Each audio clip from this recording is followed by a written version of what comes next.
Hi again, this is Codex Gematria. Today's date is April the 1st, 2022. This is the day that people do April Fool's jokes, but obviously I don't do them because I just think I think it's a stupid thing, April Fools. But I'm sure the New World Order like to do April Fool's jokes on people. But anyway, that's besides the point. So I'm going to talk about, continue on from the book I was reading. This is chapter 27, the Tavistock formula that got the United States into World War II, from Dr. John Coleman, the Tavistock Institute of Human Relations. So let me just read it now. Perhaps the most important aspect of their training was how to use public polls to make public policy comply with what Tavistock goals said was desirable. This mind-altering technique is called opinion polling. Well, we see a lot of polling these days, don't we? Just like when you've seen polling done about whether they supported co-lockdowns or not, and people seem to support it. I've always been skeptical of polling, whether they actually measure public opinion or not. The maladaptive response is made possible by Tavistock's wholesale profiling, in which maladaptive responses, I never heard that word before, in Tavistock's invisible army worked to perfection in the Gulf War. Instead of rebelling against dragging this nation into a war against a friendly country with whom we had no quarrel, a war that was waged without a proper congressional declaration, war we turned in its favour. In short, we were badly misled about without knowing it due to the long range directional conditioning the American people have been undergoing since 1946.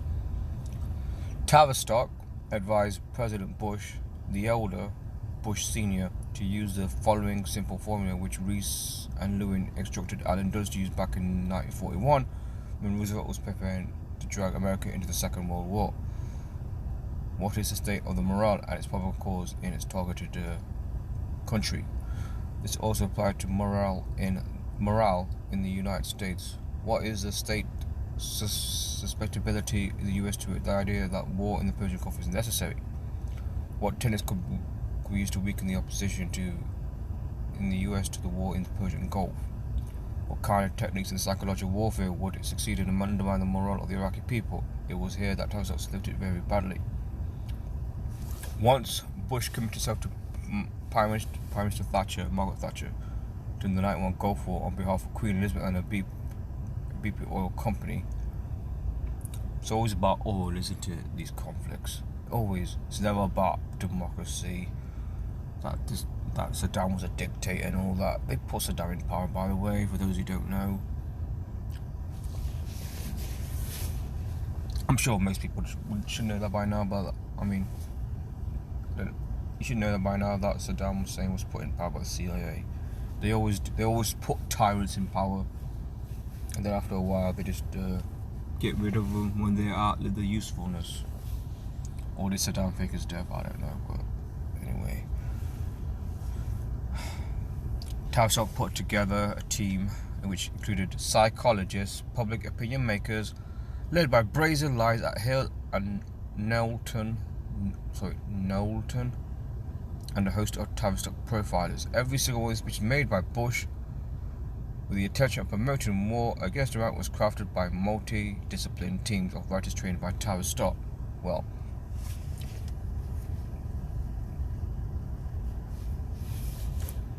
as I say, it's all about, they're all reading off the script. There's not been a prime minister or president in any country. I'm going to say that in any country, because if they start in like one country, they will like spread it in other places of the world. But don't read off a script,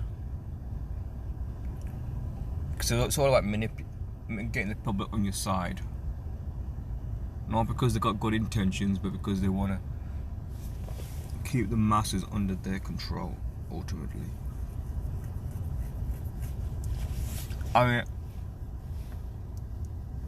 Just give you one example. Barack Obama, he was undoubtedly a better script reader than Bill Clinton was.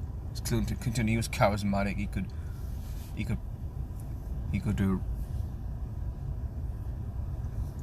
could talk and make it look like he was on the public side, more so than George Bush, because George Bush was widely hated, but Clinton wasn't. I know that was Obama, but Obama, he was a better bullshit artist than Bill Clinton. Back to this book. Rule 1 was to establish in the mind of the American people that the great need to protect Saudi oil fields threatened by an Iraqi invasion. I think the reality was Saddam wasn't gonna do anything to Saudi Arabia. It was all lies. On the leash of a madman. Thus, although it was known from the beginning that Iraq had no designs on Saudi oil fields, the NSA gave out false and misleading information. I'm sure most people know now that the Iraq war in 2003 that was based on lies, dodgy dossier and all that. And the CIA gave false information. I mean, look, this is back in the early 90s. They've been doing this shit, giving false information. So nothing's changed from that time, and and what we've seen since. Nothing's changed. They just lie. Simple as that.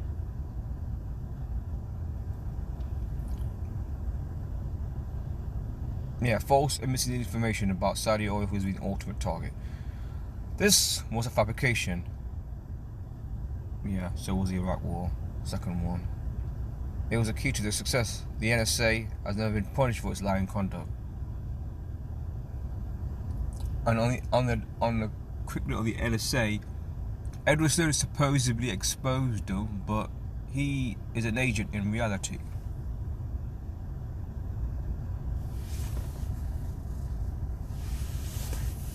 As I want to mention and stress, he never exposed anything as Snowden. Because if you look at the history of the NSA, there have been whistleblowers talking about surveillance for years, so it's not like Snowden was talking about anything new. That's why I think the guy's full of shit. But that's just me. The report stated that an unprecedented amount of television coverage would be needed to swing public support behind the war.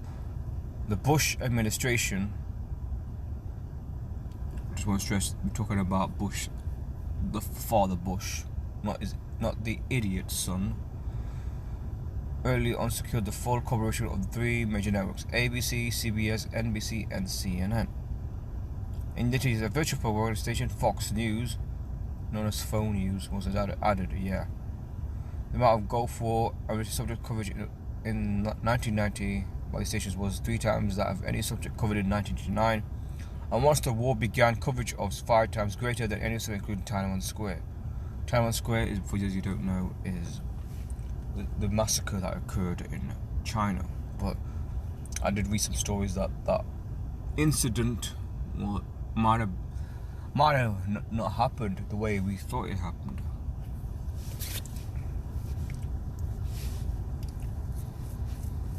That isn't to defend China, but they say that even that was staged. I think I read it somewhere, I can't remember where, but anyway. Yeah, 2003 I was mentioning Bush the younger, the Bush Jr. followed very closely and has succeeded for his father, but with additional adaptations. News mixed with fiction became more fiction mixed with news, and blatant lying was resorted so that straight reporting became impossible to distinguish from news mixed with fiction. One of the principal players in the coverage was CNN, which contracted the Bush administration to bring the Gulf War to American citizen news on a round-the-clock basis. 24-hour news, you could say. As a result of mass favorable slanted news, the deployment of troops to the Gulf was favorably received by 90% of the American public. It was just another way to practice polling for the American people, just a way to brainwash them. NSA advice told Bush from the very start that the public had to be persuaded to go along with the Gulf War plans. It was sad to create a parallel between Hitler and Saddam Hussein. Typical, isn't it?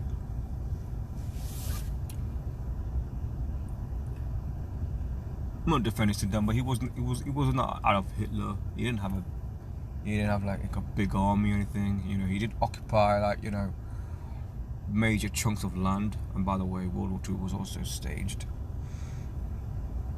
Acting like Hitler. Later, a dire threat was added that Iraq had the capability to strike at the US with long-range weapons of mass destruction. Even back then, they were talking about weapons of mass destruction before the 2003 Iraq War.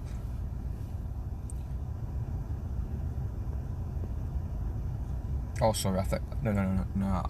I think this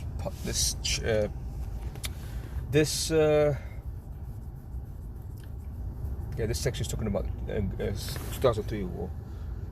So I don't want to get confused here. Prime Minister Blair went even further, speaking in Parliament. He told the British that Saddam Hussein had the capability to strike Britain and could do with it within 45 minutes. All right. I mean, I did say this book was really old, but it looks like this might be an updated edition because he's talking about the Iraq War 2003. Yeah, 45 minutes. I remember that. I think a lot of people did think it was bullshit, despite the fact that the public seemed to fall for the bullshit.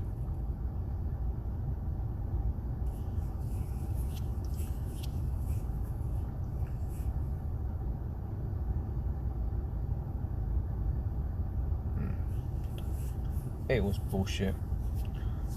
I mean, he even said that Cyprus were in danger because Iraq was going to launch a nuclear strike.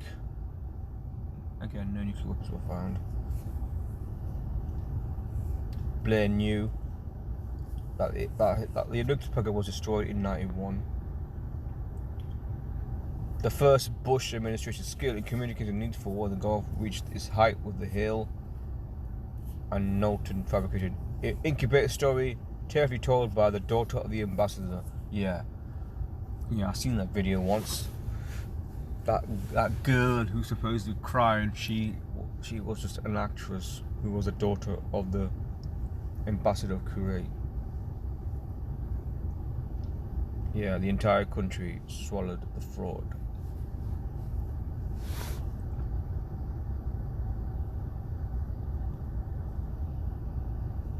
I think I'm running out of time, so the next time I'm gonna do this video, I'm gonna come back to this. So